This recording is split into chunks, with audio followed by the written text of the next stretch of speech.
joining me here as we got a trade that we thought was going to happen after the Jets had acquired Davante Adams, but the Jets and the Steelers take it right up to the deadline. Ian, the details on this move.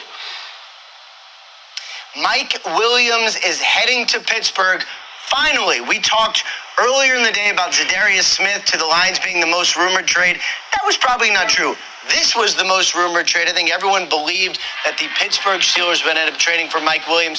As soon as Davante Adams went, I know that's when teams started calling, ultimately could not agree on a price. And I really do think, Tom, that the Jets wanted to see what did they have in Mike Williams. Made a nice catch on fourth down, but really otherwise not much production. Could they make best use of his talents? Could they figure out a way to get him on the field and productive? In the end, they decided a 2025 fifth rounder was a better price. So Mike Williams lands in Pittsburgh, and the fact that they finally get the receiver, no doubt, is excellent news in Pittsburgh. It was pretty apparent that Mike Williams was going to be headed elsewhere once he had the issue at the end of the game, which Aaron Rodgers called him out for not necessarily running the correct route. And then the next morning, they traded for Davante Adams. His role at that point had kind of gone by the wayside. Although, remember this too on Mike Williams. He's coming off the torn ACL last year. He's just now starting to move the way that he has in the past when he's been a very productive wide receiver with the Los Angeles Chargers. The Chargers were also interested in Mike Williams here. There were other teams involved, but for the Steelers, who were in it on Brandon Ayuk, among others, they had been looking for another wide receiver to balance the field opposite George Pickens. They now get it in Mike Williams, who joins likes of Van Jefferson in that wide receiver room as well. So much wide receiver movement in recent weeks here. We had another one today with Jonathan Mingo ending up with the Dallas Cowboys. Obviously, DeAndre Hopkins was on the move. Davante Adams, Amari Cooper. Now it is Mike Williams, and we still got a couple hours here to see if maybe we get one more. Mike Williams had a moment after that Davante Adams trade. Remember, he had those 2 days where he didn't practice due to personal reasons, was obviously upset with both what Rodgers said after that game and the fact that they had brought Adams in. Remember, he was initially the shiny new toy at the receiver position in the offseason. Jets fans were bringing him breakfast sandwiches during his visit on the free agent tour to make sure that he wound up signing with the Jets. But then in the end, it wound up being Davante Adams that Rodgers wanted to bring in. So give Williams credit for going back to work and doing what he needed to do in the meantime to help make this trade. Douglas and the Jets have officially become sellers ahead of the trade deadline. The Jets have traded former Pro Bowl wide receiver Mike Williams to the Steel City. He's only got 12 for 166 and no touchdowns on the full season. He did get off to a late start in training camp coming off of season-ending ACL injury, and he never really got in rhythm with Aaron Rodgers or the offense. In fact, you guys remember, Rodgers threw him under the bus after the loss to the Buffalo Bills for running the wrong route on a game-stealing INT. Now, the Steelers needed a wide receiver opposite of George Pickens, and they got themselves a big-bodied wideout just like Pickens. What up with it, y'all? It's Coffee back at it, man. What a NFL season it's been with all the trades this year, man. Is it me, or is it way more active this year than typically, or is it just hitting the news harder? I don't know. Let me know what you seem to know in regards to that, if I'm just bugging or not, man. But you heard it. Rodgers, Mike Williams, they had this moment, little beef, little static friction.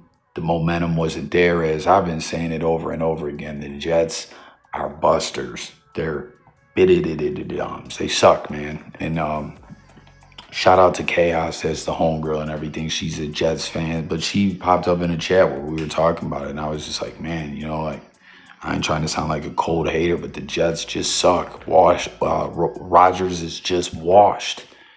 And as you see, aside from the news of this trade, them sending Williams to Pittsburgh right before the deadline, after him and Rodgers had this issue, it seems, the NFL, the ratings gods, let's keep everything on par. Let's keep the revenue rolling in, the business side of things, TV contracts and such. Decided the Jets just ain't it either, as they have played in 9 weeks. They have had 6 primetime games. Ain't that crazy? The 3-6 Jets, and yeah, they just had a big upset victory over Houston. I didn't see that one coming, especially with that bonehead play that what was his name, Corley made, dropping the ball on the one on them rookie Deshaun Jackson vibes. Like, you look at a team, the Jets, how bad it's been for them. When you see something like that go down, you're like, oh man, that's a real bad momentum shifter. They needed that, like, you know, but they pulled out the W, good for them, but they just ain't it. And with this 6 of 9 primetime games, they got another one coming up, I think, in week. Or no, I'm sorry, I don't think they have another one coming up. But what we're talking about here is they flexed them out, you know, with the flex rules, with the scheduling, primetime games, Thursday night, Sunday night, Monday night. Those Saturday games are in the holiday season for a couple weeks. You know, they always want those primetime matchups going on national TV to be something to tune into. And for years before the flex thing became a thing, we would get like meaningless games late in the season or whatever, you know, as teams clinching playoff berths, or just, you know, teams that someone foresaw to be a good team with a primetime slot a while ago are like, yeah, we gotta get out of this stuff, you know, we gotta start flexing it around. And with the rules, with the flex scheduling change-ups, it's got to happen 12 days before. So this game against Indy on November 17th, or at home, was supposed to be a primetime game, and they said, no more for you.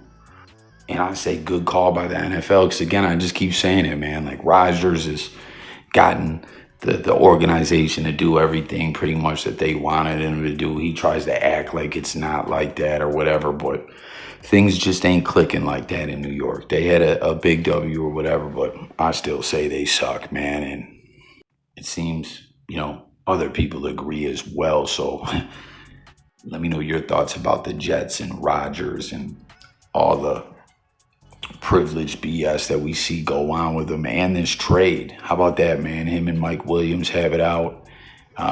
You know, what did you think about that situation and him getting shipped off to Pittsburgh, and what that will do for the Steelers? Now, speaking of the Steelers, right, there's been so much talk this year about the quarterback controversy. Obviously, Russell Wilson was named the starter. He went down with the calf injury. Justin Fields came in and played some pretty good football, and, you know, had them a winning record.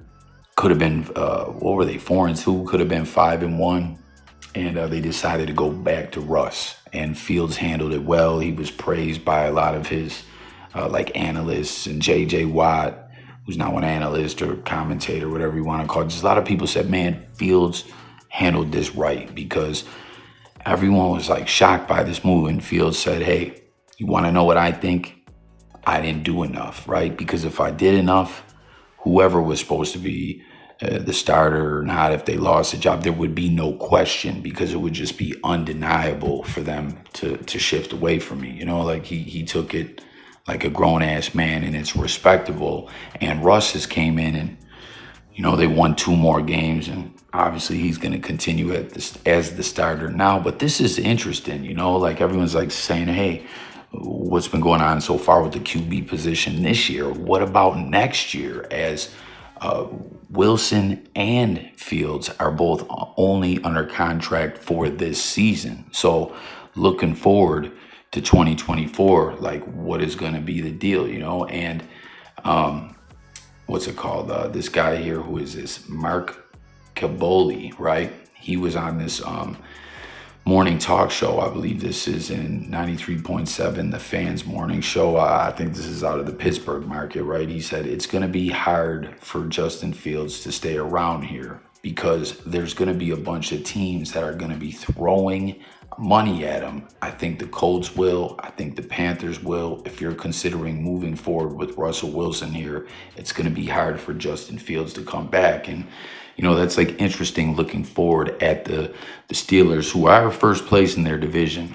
Baltimore's right on their heels. Obviously, they played one more game. Steelers 6-2, Ravens 6-3. But, you know, what is going to be going on moving forward?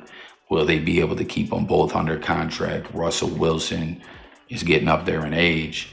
Like here says Steelers have a brutal choice to make at QB after the 24 season. As Wilson approaches his 36th birthday in November, the contrast with Fields is striking. At just 25 years old, Fields represents a more exciting long-term option for the franchise, while Wilson may have only 2 or 3 seasons left in his prime. Fields could be positioned to lead the team for years to come. This creates a difficult dilemma for the Steelers. So, yeah, like, what are they going to do, And they were saying, too, that the idea when they brought these players in was for Fields to learn under Rush, but what's going to be the decision come next year? I mean, I'm sure a lot based on what happens throughout the season will weigh into that, but it's just kind of something interesting to look at. And, I want to hear everyone's thoughts, Steelers fans, football fans, like so many people were against him being benched in favor of Rush, but like, Russ is like you've seen, he's about to turn 36. Fields is 25. He's shown sparks of greatness. I don't know. Let me know what you guys think about the Steelers quarterback situation moving forward for 2025 and beyond. Because I believe that, right? He's right. Like, there's going to be teams interested in Fields. Most definitely. It really is quite the dilemma, I would say. Josh, congratulations on the win, and what a finish. Your kicker, Tyler Bass, wins this one for you on a 61-yard field goal. What was going through your mind when he went out there for that kick? Just emotional for him.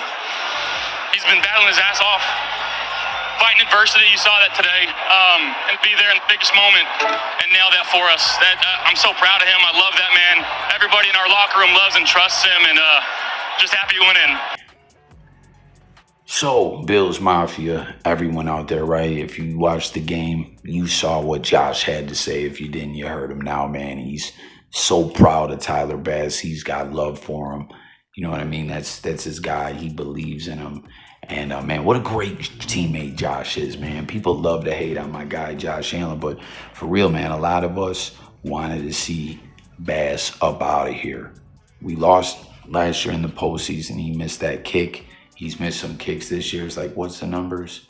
What is it? I forget, but he's missed a few kicks this year, and he even missed an extra point in this same game. Like, the struggles have been there to the point, like, I even saw a lot of the people, because there's been talks about Bass for a while, and I started seeing a lot of the people that supported Bass shifting it up and saying, we got to get him out of here. We've seen the Bills bring in other kickers, and, the coach flat out put it out there. There was a competition at practice, and Bass won, so he kept his job, and he goes out there with that beautiful game winner. I didn't realize that was a franchise record, the 61-yarder, man. How about that?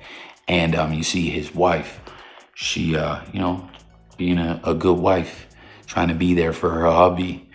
She got on a social network and said he did that, and he did do that, and that was beautiful, man. That's what you need. I mean, even some of the greatest franchises, dynasties in the NFL, man, like a kicker is key in those close games. And I'm telling you, I ain't gonna lie, I was nervous as fuck when I was watching that game, man. I was like, man, and the commentators were even saying, man, I'm surprised the Bills aren't going for a Hail Mary or something here, or punting. And Bass just nails it, 61-yarder. I didn't know it was a franchise record. And, with all this being said, I hope this really shifts the momentum in Bass is like on one now, because I always pointed out, right? Not just in football, in life, and everything. It's all about the momentum. Momentum is everything. You know what I mean? Like, just going out throughout life, something can just take the wins right out of your sails. I almost said sales right out of your wins. What the fuck, you know what I mean? But hopefully